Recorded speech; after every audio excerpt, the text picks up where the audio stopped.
الحمد للہ رب العالمین والصلاة والسلام علی سید المرسلین اما بعد فاعوذ باللہ من الشیطان الرجیم بسم اللہ الرحمن الرحیم الصلاة والسلام علیک یا رسول اللہ وعلی آلک واصحابک یا حبیب اللہ الصلاة والسلام علیک یا نبی اللہ وعلى آلک واصحابک یا نور اللہ۔ حضرت انس بن مالک رضی اللہ تعالی عنہ سے روایت ہے، سرکار دو عالم نور مجسم صلی اللہ تعالی علیہ وآلہ وسلم نے ارشاد فرمایا، جس نے مجھ پر ایک مرتبہ درود پڑھا اللہ عز و جل اس پر 10 مرتبہ رحمت نازل فرماتا ہے، اور جس نے مجھ پر 10 مرتبہ درود پڑھا اللہ عز و جل اس پر 100 رحمت نازل فرماتا ہے، اور جس نے مجھ پر 100 مرتبہ درود پڑھا اللہ تعالی اس کی دونوں آنکھوں کے درمیان منافقت اور جہنم کی آگ سے نجات لکھ دیتا ہے، اور قیامت کے دن اللہ عز و جل ایسے لوگوں کو، ایسے آدمی کو شہیدوں کے ساتھ سکونت عطا فرمائے گا۔ صلو علی الحبیب صلی اللہ تعالی علی محمد صلی اللہ علیہ وسلم۔ فیضان قرآن کے آج کے اس سلسلے میں ہم سورہ بقرہ کی آیت نمبر 104 سے درس قرآن سنیں گے۔ اللہ عز و جل ارشاد فرماتا ہے، بسم اللہ الرحمن الرحیم، یا ایہا الذین آمنوا لا تقولوا راعنا وقولوا انظرنا واسمعوا وللکافرین عذاب علیم۔ اے ایمان والو، راعنا نہ کہو اور یوں عرض کرو کہ حضور ہم پر نظر رکھیں، اور پہلے ہی سے بغور سنو، اور کافروں کے لیے دردناک عذاب ہے۔ تفسیر قرطبی کے اندر اس آیت مبارکہ کے شان نزول کے بارے میں یہ روایت ہے کہ سرکار مدینہ راحت قلب و سینہ صلی اللہ تعالی علیہ وآلہ وسلم جب صحابہ کرام کو کچھ تعلیم و تلقین فرماتے تو کبھی کبھی صحابہ کرام درمیان میں عرض کرتے، راعنا یا رسول اللہ صلی اللہ علیہ وسلم، یا رسول اللہ صلی اللہ علیہ وسلم ہماری رعایت فرمائیے، یعنی ہمیں سمجھنے کا موقع عطا فرمائیں۔ تو صحابہ کرام تو یہ درخواست اس نیت سے ان الفاظ کے ساتھ کیا کرتے تھے۔ یہودیوں کی لغت میں یہ کلمہ راعنا بے ادبی کا جملہ تھا، یعنی ان کے نزدیک اس کا معنی جو ہے وہ نہایت قبیح قسم کا تھا، تو وہ اسے اس معنی میں استعمال کرتے۔ حضرت سعد بن معاذ رضی اللہ تعالی عنہ یہودیوں کی اس لغت سے واقف تھے۔ جب یہودیوں نے سرکار دو عالم صلی اللہ تعالی علیہ وآلہ وسلم کے سامنے یہ الفاظ کہے اور حضرت سعد بن معاذ رضی اللہ تعالی عنہ نے سن لیے، تو آپ نے یہ سن کر ارشاد فرمایا، اے دشمنان خدا، تم پر اللہ کی لعنت ہو، اگر میں نے اب کسی کی زبان سے یہ کلمہ سنا تو اس کی گردن اڑا دوں گا۔ یہودیوں نے کہا کہ ہمارے اوپر تو آپ اتنے گرم ہو رہے ہیں، اور یہی آپ کے مسلمان بھائی بھی تو کہتے ہیں، ان کو تو آپ کچھ نہیں کہتے۔ تو حضرت سعد بن معاذ رضی اللہ تعالی عنہ یہ سن کر رنجیدہ ہوئے کہ ایسا کلمہ کہ جس کو یہودی غلط استعمال کرتے ہیں، مسلمان اسے کیوں استعمال کرتے ہیں۔ تو اس سرکار دو عالم صلی اللہ تعالی علیہ وسلم کی بارگاہ میں حاضر ہوئے۔ ابھی یہ حاضر ہوئے ہی تھے کہ اللہ عز و جل نے قرآن پاک کی یہ آیت مبارکہ نازل فرما دی، یا ایہا الذین آمنوا لا تقولوا راعنا، اے ایمان والو تم راعنا نہ کہو، وقولوا انظرنا، اور تم کہو کہ حضور ہم پر نظر فرمائیں۔ تو راعنا کا لفظ کہنا یہ مسلمانوں کے لیے ناجائز کر دیا گیا۔ یہاں پر اس سے ہمیں کئی باتیں پتہ چلتی ہیں۔ پہلے نمبر پر تو یہ پتہ چلا کہ انبیاء کرام علیہم الصلاۃ والسلام کی تعظیم و توقیر اللہ عز و جل کی بارگاہ میں نہایت ہی محبوب ہے، اور اللہ عز و جل اس کا حکم دیتا ہے۔ اور انبیاء کرام علیہم الصلاۃ والسلام کی توہین اور بے ادبی کرنا اللہ کی بارگاہ میں انتہائی ناپسندیدہ ہے اور اللہ تعالیٰ اس کا سختی کے ساتھ رد فرماتا ہے۔ چنانچہ صحابہ کرام جو ایک جملہ اچھی نیت کے ساتھ اور صحیح معنی کے اندر استعمال کرتے تھے، چونکہ وہی جملہ یہودی غلط معنی کے اندر استعمال کرتے ہیں، اللہ عز و جل نے مسلمانوں کو بھی منع فرما دیا۔ تو فتاوی رضویہ شریف میں امام اہل سنت مجدد دین و ملت مولانا شاہ امام احمد رضا خان علی رحمۃ الرحمٰن نے ایک تحقیق فرمائی ہے کہ ایسا جملہ کہ جس سے غلط معنی کی طرف ذہن جاتا ہو، اللہ کے پیاروں کی بارگاہ میں ایسے لفظ کا استعمال کرنا بھی منع ہوتا ہے۔ جیسے یہاں پر راعینہ کا لفظ ہے کہ راعینہ کا درست معنی موجود ہے، لیکن چونکہ اس کا غلط معنی بھی ہے اور کچھ لوگ اس کو غلط معنی میں استعمال کرتے ہیں، لہذا اس لفظ سے بھی منع کر دیا گیا۔ تو جہاں کسی لفظ سے کوئی غلط فائدہ اٹھا سکے یا اس لفظ کے بولنے سے غلط معنی بھی ذہن میں آتا ہو، جسے علمی اصطلاح میں ایہام کہا جاتا ہے، اس کا استعمال کرنا بھی منع ہو جاتا ہے۔ دوسری بات یہاں پر جو ایک اور بات معلوم ہوئی وہ یہ ہے کہ اللہ عز و جل اپنے حبیب صلی اللہ تعالیٰ علیہ وآلہ وسلم کا ادب سکھاتا ہے، حضور کی بارگاہ میں حاضری کے آداب سکھاتا ہے، سرکار دو عالم صلی اللہ علیہ وسلم کی بارگاہ میں کیسے بیٹھنا ہے یہ اللہ سکھاتا ہے، اور حضور کے ساتھ گفتگو کرتے ہوئے کس طرح کا لب و لہجہ اختیار کرنا ہے یہ اللہ سکھاتا ہے، اور حضور سے گفتگو کرنے میں کس طرح کے الفاظ استعمال کرنے ہیں یہ اللہ سکھاتا ہے۔ یہ ساری چیزیں قرآن پاک میں موجود ہے کہ ایک جگہ فرمایا کہ سرکار دو عالم صلی اللہ علیہ وسلم کی بارگاہ میں حاضری ہو تو تب تک وہاں سے نہ ہٹو جب تک حضور سے اجازت نہ لے لو۔ ایک جگہ فرمایا کہ جب حضور کی بارگاہ میں آؤ تو جب تک اندر آنے کی اجازت نہ مل جائے تو باہر انتظار کرو، اور جب کام سے فارغ ہو جاؤ تو پھر حضور کے کہنے کا انتظار نہ کرو بلکہ کام ہونے کے ساتھ ہی اٹھ کر چلے جایا کرو۔ حضور کو مخاطب کرنے میں فرمایا کہ حضور کو یوں مخاطب نہ کرو جیسے ایک دوسرے کو مخاطب کرتے ہو، اور پھر فرمایا کہ حضور کی آواز پر اپنی آواز کو بلند نہ کیا کرو۔ حضور کے در اقدس پہ حاضری ہو تو دروازہ کھٹکھٹانے کی اجازت نہیں، باہر کھڑے ہو کے انتظار کرنا چاہیے، سورہ حجرات کے اندر بیان فرمایا۔ تو یہ ساری چیزیں جو پھر یہاں پر بیان فرمایا کہ حضور کی بارگاہ میں راعینہ کا لفظ استعمال نہ کرو جس کا غلط استعمال کو دوسرا کر سکتا ہے۔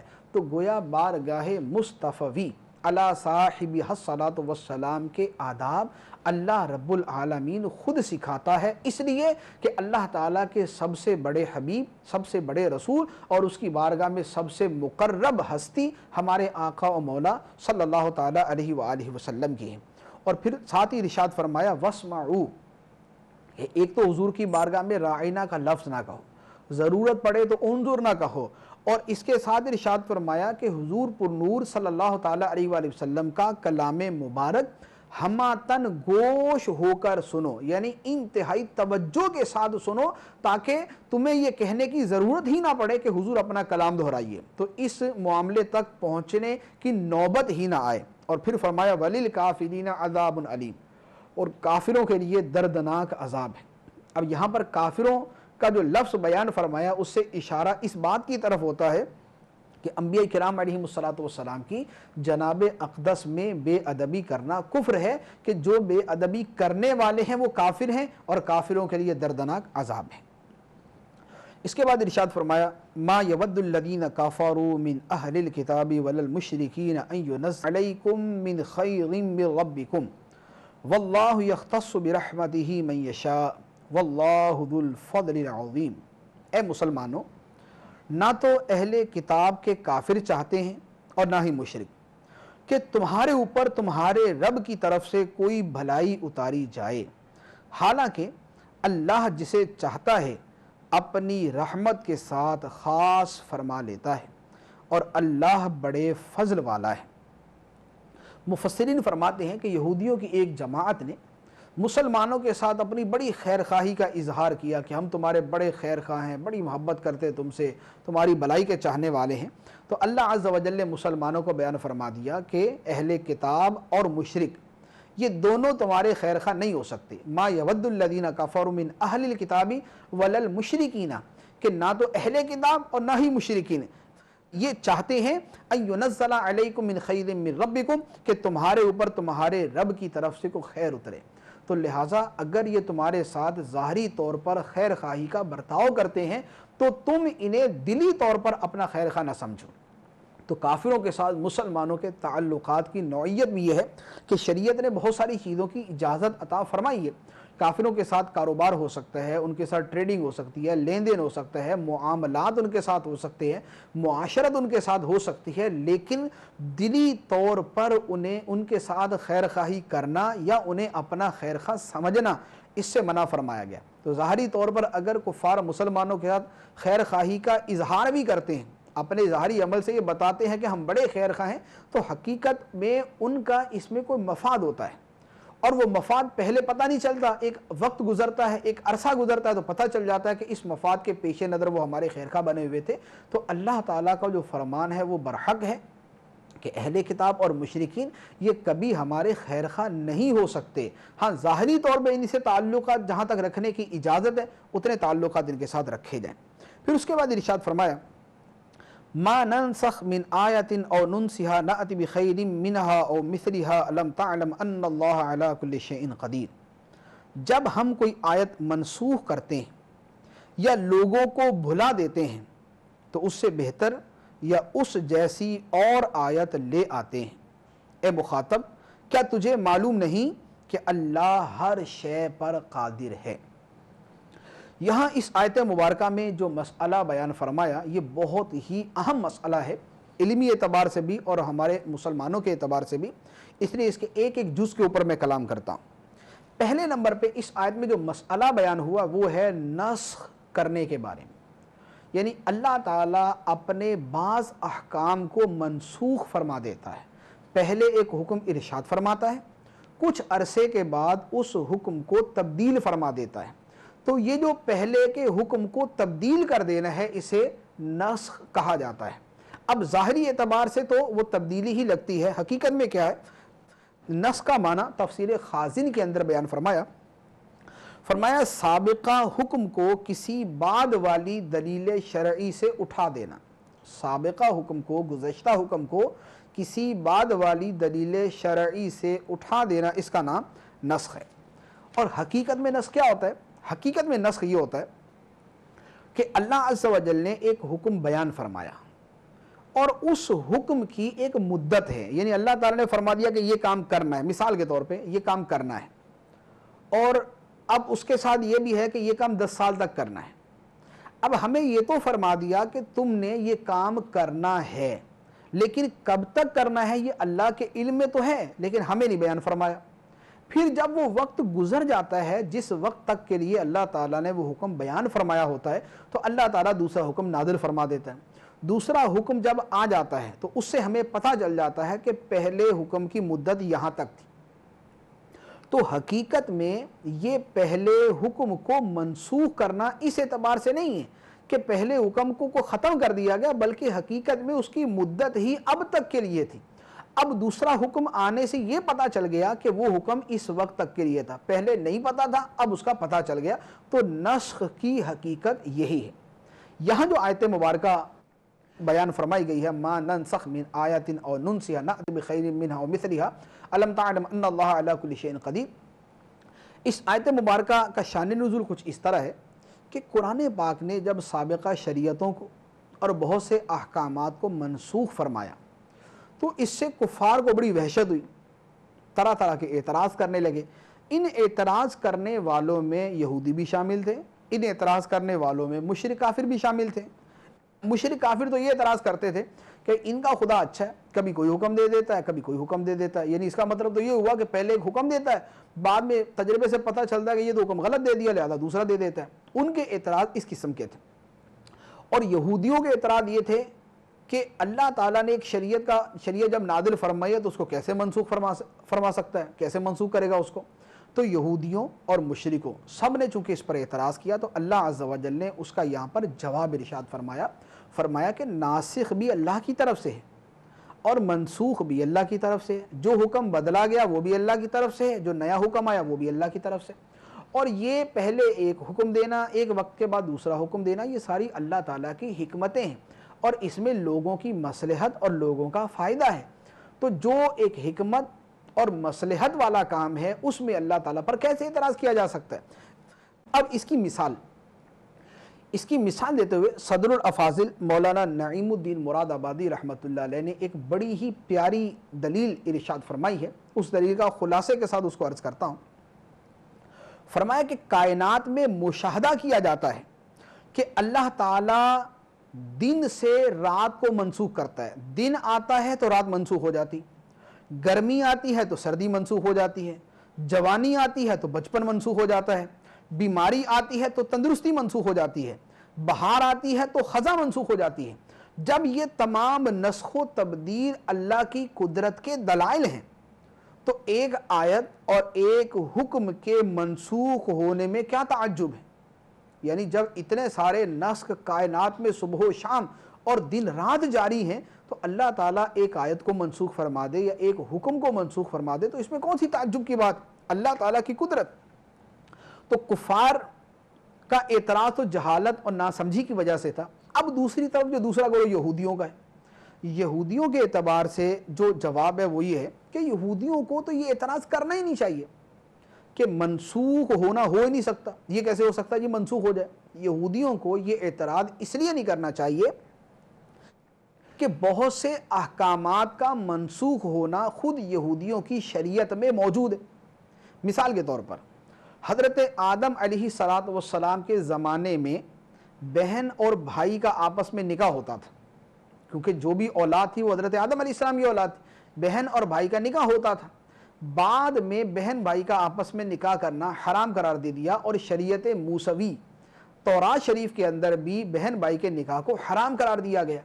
تو ایک حکم پہلے حرام نہ تھا اور بعد میں حرام قرار دیا گیا تو یہ نسخ نہیں ہے تو اور کیا؟ ایک بات. دوسری بات، حضرت نوح علیہ السلام کے لیے سارے جانور حلال تھے، ان کی امت پہ سارے جانور حلال تھے. بنی اسرائیل پر بہت سے جانور حرام کر دیے گئے. اب وہ جانور جو پہلے حلال تھے بعد میں حرام کر دیے گئے، یہ منسوخ ہونا نہیں ہے تو اور کیا ہے؟ تیسرے نمبر پہ ہفتے کے دن شکار کرنا بنی اسرائیل سے پہلے حرام نہیں تھا. بنی اسرائیل کے اوپر ہفتے والے دن شکار کرنا حرام قرار دیا گیا. یہ پہلے جو حلال تھا بعد میں اس کو حرام کر دیا گیا، یہ منسوخ نہیں ہے تو اور کیا ہے؟ تو جب حضرت موسیٰ علیہ السلام کی شریعت میں یہودیوں کے دین کے اندر نسخ کی مثالیں موجود ہیں، اب وہی نسخ جب شریعت محمدی صلی اللہ علیہ وسلم کے اندر اور سرکار دو عالم صلی اللہ علیہ وسلم کے دین کے اندر ہونا شروع ہوا تو اب یہودی کس منہ سے اعتراض کرتے ہیں؟ تو لہذا کفار کا اعتراض کرنا بھی غلط اور یہودیوں کا اعتراض کرنا بھی غلط کہ ان کے اپنے دین کے اندر جو ہے نسخ کی مثالیں موجود ہیں. یہ ان کے اعتراض کا جواب. اب اس کے بعد یہاں آیت مبارکہ کے اندر جو فرمایا کہ ہم منسوخ فرماتے ہیں، تو منسوخ کے بارے میں چند احکام جو ہے وہ عرض کرتا ہوں. پہلے نمبر پہ تو یہ ہے کہ کوئی آیت جس طرح کسی آیت سے منسوخ ہو جاتی ہے، کوئی آیت جس طرح کسی آیت سے منسوخ ہو جاتی ہے، اسی طرح آیت حدیث متواتر سے بھی منسوخ ہو جاتی ہے. ایک. دوسرے نمبر پہ کبھی یوں ہوتا ہے کہ آیت کی تلاوت کو منسوخ کر دیا، اس کا حکم باقی ہے. آیت کی تلاوت کو منسوخ کر دیا، اس کا حکم باقی. جیسے آیت رجم ہے، اس آیت کی تلاوت نہیں ہے، اس کا حکم باقی ہے. ایک. دوسرے نمبر پہ بعض اوقات یہ ہوتا ہے کہ آیت کی تلاوت موجود ہے اور اس کا آیت کی تلاوت موجود لیکن اس کا حکم موجود نہیں ہے. جیسے قرآن پاک کے اندر عدت کی ایک صورت بیان فرمائی ہے کہ 1 سال تک عدت. اب 1 سال تک جو عدت کا حکم ہے اس آیت کی تلاوت موجود ہے، یہ قرآن پاک میں سورہ بقرہ میں موجود ہے لیکن حکم یہ نہیں. اب بیوہ کی عدت کہ جس کا شوہر فوت ہو جائے، اگر حمل والی ہے تو اس کا وضع حمل، اور اگر حمل نہیں ہے تو 4 مہینے 10 دن اس کی عدت ہے. تو آیت کی تلاوت موجود ہے لیکن اس کا حکم موجود نہیں. اور کبھی یوں ہوتا ہے کہ اللہ عز و جل یوں منسوخ فرماتا تھا کہ آیت کی تلاوت اور اس کا حکم یہ دونوں ہی منسوخ کر دی جاتی تھی. چنانچہ دلائل النبوہ للبیہقی، امام بیہقی نے نقل فرمایا کہ ایک صحابی تہجد کے اندر اٹھتے اور ایک مخصوص سورت کی تلاوت فرمایا کرتے تھے. ایک مرتبہ جب تہجد میں اٹھے اور نماز شروع کی، سورہ فاتحہ پڑھی، سورہ فاتحہ کے بعد جب وہ سورت پڑھنے لگے تو بھول گئے. بڑی کوشش کی اس کو یاد کرنے کی کہ ذہن میں آ جائے، لیکن وہ یاد نہ آئی. انہوں نے نماز پڑھی اور صبح کے وقت جو ہے وہ صحابہ کرام کے پاس جب آئے تو ان سے کہا کہ آج بڑا عجیب واقعہ ہوا کہ مجھے وہ سورت ہی بھول گئی، اور ایسی بھولی کہ ابھی تک یاد نہیں آ رہی، بار بار کوشش کر رہا ہوں لیکن وہ سورت ہی ذہن میں نہیں آ رہی. تو ان صحابہ کرام نے جواب دیا کہ ہمارا بھی یہی معاملہ ہے کہ ہم بھی اس صورت کو یاد کرنے کی کوشش کر رہے ہیں لیکن ہمیں وہ یاد نہیں آ رہی. پھر سرکار دو عالم صلی اللہ تعالی علیہ وسلم کی بارگاہ میں جب معاملہ عرض کیا تو نبی کریم صلی اللہ تعالی علیہ وسلم نے ارشاد فرمایا کہ آج رات وہ صورت اٹھا لی گئی، اس کے حکم و تلاوت دونوں منسوخ ہوئے. جن کاغذوں پر وہ لکھی گئی تھی ان پر نقش تک باقی نہ رہے. یہ تو آگے محدث نے بیان فرمایا کہ حکم و تلاوت دونوں منسوخ ہوئے، جن کاغذوں پر لکھی گئی تھی ان کاغذوں پر نقش تک باقی نہ رہے. تو یہ ایک اور صورت کہ جس میں آیت کے الفاظ بھی اٹھا لیے جائیں اور آیت کا حکم بھی اٹھا لیا جائے. پھر آیت مبارکہ میں بیان فرمایا ما ننسخ من آیت او ننسیہا نأتی بخیر منہا او مثلہا، ہم جو آیت منسوخ فرما دیں یا بھلا دیں تو ہم اس سے بہتر لے آتے ہیں یا اس کی مثل لے آتے ہیں. جیسی آیت منسوخ فرمائی جو بعد میں حکم آئے گا وہ اس سے بہتر ہوگا یا اس کے مثل ہوگا. اب بہتر اور مثل ہونے سے کیا مراد ہے؟ اس سے مراد یہ ہے کہ جتنا آسان پہلا حکم تھا دوسرا حکم اس سے زیادہ آسان ہو جائے گا، یہ بہتر ہو گیا اس سے. پہلے حکم میں جو ثواب تھا دوسرا جو حکم آیا اس میں پہلے سے زیادہ ثواب ہوگا، یہ اس اعتبار سے اس سے بہتر ہو گیا.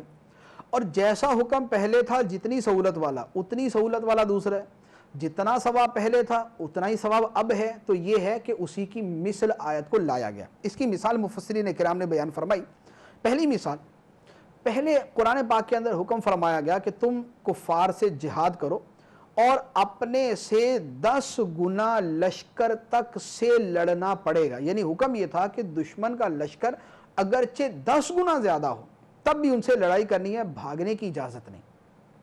پھر اللہ عز و جل نے اجازت عطا فرما دی کہ 2 گنا تک لشکر سامنے ہو تو لڑنا فرض ہے، 2 گنا سے زیادہ ہو جائے تو وہ فرض باقی نہیں رہتا.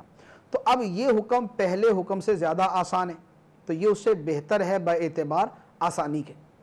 اور زیادہ ثواب والا حکم، اس کی مثال ایک تفسیر کی روح سے پہلے شریعت کے اندر اجازت تھی کہ تم میں جو چاہے روزہ رکھے، اور جس میں روزے کی طاقت موجود ہے لیکن وہ روزہ رکھنا نہیں چاہ رہا تو وہ فدیہ دے دے. یعنی روزہ رکھنا یوں فرض نہیں تھا کہ متعین روزہ رکھنا ہی فرض ہو، روزہ بھی رکھ سکتا ہے، فدیہ بھی دے سکتا ہے. لیکن بعد میں یہ حکم نازل ہو گیا کہ جب تک طاقت ہے تب تک بہرحال روزہ ہی رکھنا پڑے گا. یعنی فدیہ دینے کی طاقت صرف اس کو جس میں طاقت ہی نہیں ہے روزہ رکھنے کی، اور جب تک روزہ رکھنے کی طاقت ہے تب تک اس پر لازم ہے کہ وہ روزہ رکھے. تو پہلے روزہ اور فدیہ دونوں کی اجازت تھی، اب روزہ رکھنا متعین ہو گیا. یہ پہلے سے یوں بہتر ہے کہ اس میں ثواب زیادہ ہے کیونکہ روزہ رکھنے میں فدیہ دینے سے زیادہ ثواب. اور پہلے کے برابر ہی حکم ہو، اس کی مثال پہلے بیت المقدس کو قبلہ بنایا گیا، پھر خانہ کعبہ کو بنا دیا. تو جتنا منہ کرنا بیت المقدس کی طرف آسان ہے اتنا ہی منہ کرنا بیت اللہ شریف کی طرف آسان ہے. تو یہ پہلے کی مثل ہو گیا کہ اس میں بھی اتنی آسانی ہے، اس کے اندر بھی اتنی آسانی ہے. تو یہ ہے اللہ عز و جل نے فرمایا ما ننسخ من آیت او ننسیہا نأتی بخیر منہا او مثلہا الم تعلم ان اللہ علی کل شیء قدیر. جو آیت ہم منسوخ فرمائیں یا بھلا دیں ہم اس سے بہتر لے آئیں گے یا اسی کی مثل لے آئیں گے. پھر فرمایا الم تعلم ان اللہ لہ ملک السماوات والارض وما لکم من دون اللہ من ولی ولا نصیر. کیا تجھے معلوم نہیں کہ آسمانوں اور زمین کی بادشاہی اللہ ہی کے لیے ہے اور اللہ کے مقابلے میں تمہارا نہ کوئی حمایتی ہے اور نہ ہی مددگار. آسمان و زمین کی بادشاہت اللہ کے لیے ہے تو وہ اپنی کائنات میں جب چاہے جو چاہے جیسا چاہے قانون نافذ کرے، مرضی اسی کی چلے گی. اس کی قدرت ہے، اس کا اختیار ہے، اس کا قانون ہے. لہذا جو کائنات میں کائناتی تبدیلیاں ہوتی ہیں وہ بھی اللہ تعالیٰ کے اختیار میں، اور جو کائنات کے اندر تشریعی تبدیلیاں ہوتی ہیں، احکام کو تبدیل کرنے کی جو تبدیلیاں ہوتی ہیں وہ بھی اللہ تعالیٰ کے اختیار میں. اس لیے کہ ان اللہ لہ ملک السماوات والارض، آسمان و زمین سب کی بادشاہت اللہ کے لیے ہے. پھر فرمایا وَمَا لَكُم مِّن دُونِ اللَّهِ مِن وَلِيٍّ وَلَا نَصِيرٍ، اور اللہ کے مقابلے میں تمہارا نہ کوئی حمایتی ہے اور نہ ہی کوئی مددگار۔ یہ آیت مبارکہ اس طرح کی بہت ساری آیات قرآن پاک میں موجود ہے، یہاں پر میں کچھ وضاحت کر دوں۔ قرآن پاک میں بہت ساری جگہوں پہ یہ آتا ہے کہ اللہ کے مقابلے میں تمہارا کوئی حمایتی اور مددگار نہیں۔ حمایتی اور مددگار ہونا دو طرح ہے، ایک ہے حمایتی ہے اللہ کی اجازت سے، اور ایک ہے حمایتی ہے اللہ کے مقابلے میں۔ اللہ کے مقابلے میں کوئی کسی کا حمایتی نہیں ہو سکتا، ٹھیک؟ اللہ کے مقابلے میں کوئی کسی کا حمایتی مددگار نہیں ہو سکتا، اور اللہ تعالیٰ کی اجازت اور اللہ تعالیٰ کے حکم سے بہت سارے حمایتی ہو سکتے ہیں، بہت سارے مددگار ہو سکتے ہیں۔ جیسے حضرت عیسیٰ علیہ السلام نے جتنی بھی جو امداد فرمائی، جو لوگوں کو تندرستی دی، صحت دی، آنکھیں دی، وہ کیسے؟ بِإِذْنِ اللہ، اللہ کے اذن سے، اللہ کی اجازت سے، اللہ کے حکم سے۔ تو اب یہ اللہ کے مقابلے میں مدد نہیں ہے، بلکہ اللہ تعالیٰ کی مدد سے مدد ہے، اللہ تعالیٰ کے اذن سے مدد ہے۔ اسی طرح غزوہ بدر کے اندر اور غزوہ حنین کے اندر فرشتے اترے، فرشتوں نے آ کر مدد کی، فرشتوں نے غزوہ بدر، غزوہ حنین میں مدد کی۔ ان کا مدد کرنا اللہ کے مقابلے میں نہیں تھا، بلکہ اللہ کے اذن اور اللہ کی اجازت کے ساتھ۔ اسی طرح سیرت کا مطالعہ کریں، احادیث کا مطالعہ کریں تو پتہ چلتا ہے کہ سرکار دو عالم صلی اللہ تعالیٰ علیہ وسلم نے سینکڑوں مواقع پر صحابہ کرام کی مدد فرمائی۔ کبھی پانی نہیں ہے تو پانی جاری کر دیا، کبھی کھانا نہیں ہے تو کھانے کو کثیر فرما دیا، کبھی کھانے میں کمی ہے تو طعام میں برکت کی دعا فرما دی، کسی کی آنکھ نکل آئے تو اس کو آنکھ عطا فرما دی، کسی کی آنکھوں میں آشوب چشم ہے تو اس کی آنکھوں کا آشوب درست کر دیا، کسی کی ہڈی ٹوٹ گئی اس کی ہڈی کو لعاب دہن سے جوڑ دیا، کسی میں کوئی برکت عطا فرما دی، کسی میں کوئی برکت عطا فرما دی۔ تو یہ جتنی مددیں نبی کریم صلی اللہ علیہ وسلم نے فرمائی ہیں، یہ اللہ کے مقابلے میں نہیں بلکہ اللہ کی مدد کے ساتھ۔ تو جو اللہ کی مدد، اللہ کی نصرت اور اللہ کی حمایت کے ساتھ ہے، وہ ساری کی ساری درست ہیں اور اللہ کے مقابلے میں مدد نہیں ہو سکتی۔ اسی طرح اولیاء کرام، سرکار غوث پاک رضی اللہ تعالی عنہ ہیں، خواجہ غریب نواز رضی اللہ تعالی عنہ ہیں، اور دیگر اکابر اولیاء کرام کے جن کی مدد کے واقعات سینکڑوں نہیں، ہزاروں لاکھوں کی تعداد میں ہیں، اور امت مسلمہ اس کو مانتی آ رہی ہے کہ اولیاء کرام کی بارگاہ میں عرض کرتے ہیں، وہ مدد کرتے ہیں۔ تو یہ جو ہزاروں لاکھوں تجربات سے، اولیاء کرام کے اقوال سے، ان کے طرز عمل سے، ان کی زندگیوں سے یہ ساری چیزیں پتہ چلتی ہیں، چونکہ یہ ساری چیزیں، یہ ساری مددیں اللہ کے مقابلے میں نہیں ہیں بلکہ اللہ کے اذن اور اللہ کی اجازت کے ساتھ ہے، لہذا ان کے اندر کوئی حرج نہیں ہے۔ تو لہذا آیت مبارکہ کا اگر کوئی یہ معنی بیان کرتا ہے کہ اللہ کے علاوہ کوئی مدد ہی نہیں کر سکتا تو یہ غلط ہے، کیونکہ جو میں نے مثالیں عرض کی ہیں یہ ساری قرآن اور حدیث کے اندر موجود ہیں۔ اس کے بعد اللہ عز و جل نے ارشاد فرمایا ام تريدون ان تسألوا رسولكم كما سئل موسى من قبل ومن يتبدل الكفر بالایمان فقد ضل سواء السبیل، کیا تم یہ چاہتے ہو کہ تم اپنے رسول سے ویسے ہی سوال کرو جیسے اس سے پہلے موسیٰ سے کیے گئے، اور جو ایمان کے بدلے کفر اختیار کرے تو وہ سیدھے راستے سے بھٹک گیا۔ یہاں فرمایا کہ کیا تم یہ چاہتے ہو کہ تم اپنے رسول سے ویسے ہی سوال کرو جیسے اس سے پہلے موسیٰ سے کیے گئے۔ کافروں نے سرکار دو عالم صلی اللہ علیہ وسلم کی بارگاہ میں عرض کی، یہ بہت ساری تفسیروں کے اندر یہ واقعہ موجود ہے، یہاں پر جو میرے پاس حوالہ ہے وہ ہے المحرر الوجیز کا۔ المحرر الوجیز کے اندر اسی آیت مبارکہ کی تفسیر کے اندر ہے، کافروں نے سرکار دو عالم صلی اللہ علیہ وسلم کی بارگاہ میں عرض کیا کہ آپ سارا قرآن ایک ہی مرتبہ لے آئیں، جو یہ تھوڑا تھوڑا کر کے نازل ہوتا ہے، کبھی 2 آیتیں، کبھی 4 آیتیں، کبھی 1 سورت، آدھی سورت، اس کی جگہ پورا قرآن ایک ہی مرتبہ لے آئیں۔ کسی نے آگے کہا کہ ہمارا مطالبہ یہ ہے کہ اللہ تعالیٰ اور فرشتے ہمارے سامنے اعلانیہ آ جائیں۔ کسی نے کہا کہ آپ کوہ صفا کو سونے کا بنا دیں، صفا پہاڑ جائیے سونے کا بنا دیں۔ تو ان سوالات کے جواب میں ارشاد فرمایا کہ یہ سوالات ایسے ہی فضول ہیں جیسے حضرت موسیٰ علیہ السلام سے کیے گئے تھے کہ ان کی قوم کے کچھ افراد نے کہا کہ ہم آپ کو تب تک نہ مانیں گے جب تک ہمیں اللہ نہ دکھا دو، یعنی اللہ تعالیٰ کو ہم خود دیکھیں گے، ہم آپ کی بات تب تک نہیں مانیں گے جب تک اللہ تعالیٰ کو اعلانیہ نہ دیکھ لیں۔ تو اللہ تعالیٰ نے فرمایا کہ تمہارے یہ سوال اسی انداز کے ہیں۔ اب یہاں پر اس آیت مبارکہ سے ایک چیز معلوم ہوئی کہ ایسے سوالات کہ جن کی حاجت نہیں، جن کی ضرورت نہیں، وہ علماء کرام اور مفتیان کرام سے نہیں پوچھنے چاہیے۔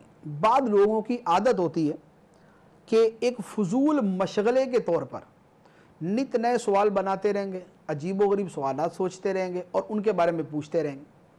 تو ایسے سوالات کے جن کا کوئی سر پیر نہیں ہے یا جن کی کوئی ضرورت نہیں ہے، جن کا ہمارے کسی خاص دینی دنیاوی فائدے کے ساتھ تعلق نہیں ہے، ان سوالات کے پوچھنے کی ممانعت ہے۔ اور بہت سارے تو لوگ وہ ہیں کہ جو صرف علماء کو لاجواب کرنے کے لیے، ان کا عاجز ہونا ظاہر کرنے کے لیے، لوگوں کو یہ دکھانے کے لیے کہ ان کو ہر سوال کا جواب نہیں آتا، صرف اس کے لیے سوالات کرتے ہیں۔ تو جو ایسے سوالات کرنے والے ہیں ان کا سوال کرنا تو سراسر ناجائز ہے۔ سرکار دو عالم صلی اللہ تعالیٰ علیہ وآلہ وسلم نے ارشاد فرمایا، مسلم شریف کی حدیث سے مبارک ہے، فرمایا کہ میں تمہیں جس سے منع کروں اس سے رک جاؤ اور جس کا حکم دوں اسے کرو۔ تم سے پہلے لوگوں کو محض ان کے سوالات کی کثرت اور اپنے انبیاء سے اختلاف کرنے نے ہلاک کر دیا۔ سوالات کی کثرت اور اپنے انبیاء سے اختلاف کرنے نے ہلاک کر دیا۔ ایک اور حدیث مبارک ہے مسلم شریف کے اندر، یہ سرکار دو عالم صلی اللہ علیہ وسلم نے فرمایا کہ اللہ تعالیٰ کثرت سوال کو منع فرماتا ہے اور کیلو کال کو ناپسند فرماتا ہے۔ تو کثرت سوال اور کیلو کال، کثرت سوال کیا ہے کہ بہت ساری تفسیریں کی ہیں، ایک معنی یہ بھی بیان کیا گیا کہ خام خواہ کے سوالات کرنا، بال کی کھال اتارنا، ایک چیز کی ضرورت ہی نہیں ہے اس کے بارے میں خام خواہ اس کی ڈیٹیل مانگتے رہنا، اس کی شرائط قیودات یہ وہ پتہ کرتے رہنا۔ اکثر ایسے لوگوں کو دیکھا ہے کہ انہوں نے عمل نہیں کرنا ہوتا تو خام خواہ تفصیلیں پتہ کر رہے ہوتے ہیں، اور جس کو عمل کرنا ہے وہ صرف حکم معلوم کرتا ہے، جو بنیادی حکم ہے پتہ چل گیا اس کے اوپر عمل کرنا شروع کر دیتا ہے۔ تو فرمایا وَمَن يَتَبَدَّلِ الْكُفْرَ بِالْإِيمَانِ فَقَدْ ضَلَّ سَوَاءَ السَّبِيلِ، اور جو ایمان کے بدلے کفر اختیار کرے تو وہ سیدھے راستے سے بھٹک گیا۔ اس کے بعد ارشاد فرمایا وَدَّ كَثِيرٌ مِّنْ أَهْلِ الْكِتَابِ لَوْ يَرُدُّونَكُم مِّن بَعْدِ إِيمَانِكُمْ كُفَّارًا حَسَدًا مِّنْ عِندِ أَنفُسِهِم مِّن بَعْدِ مَا تَبَيَّنَ لَهُمُ الْحَقُّ فَاعْفُوا وَاصْفَحُوا حَتَّى يَأْتِيَ اللَّهُ بِأَمْرِهِ ان اللہ علی کل شیء قدیر۔ اہل کتاب میں سے بہت سے لوگوں نے اس کے بعد کہ ان پر حق خوب ظاہر ہو چکا ہے، اپنے دلی حسد کی وجہ سے یہ چاہا کہ کاش وہ تمہیں ایمان کے بعد کفر کی طرف پھیر دیں، تو تم انہیں چھوڑ دو اور ان سے درگزر کرتے رہو یہاں تک کہ اللہ اپنا حکم لائے، بے شک اللہ ہر چیز پر قادر ہے۔ یہاں اہل کتاب کا فرمایا کہ وہ چاہتے ہیں کہ وہ تمہیں ایمان کے بعد کفر کی طرف پھیر دیں۔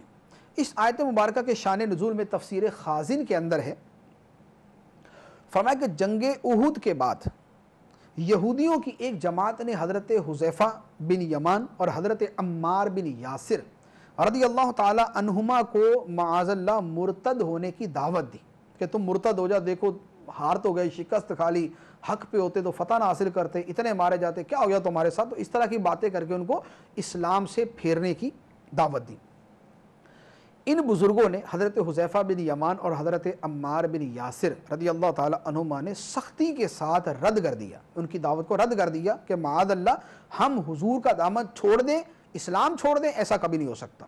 پھر سرکار دو عالم صلی اللہ علیہ وسلم کی خدمت میں حاضر ہو کر واقعے کی خبر دی کہ یہودی ہمیں کفر کی دعوت دے رہے ہیں۔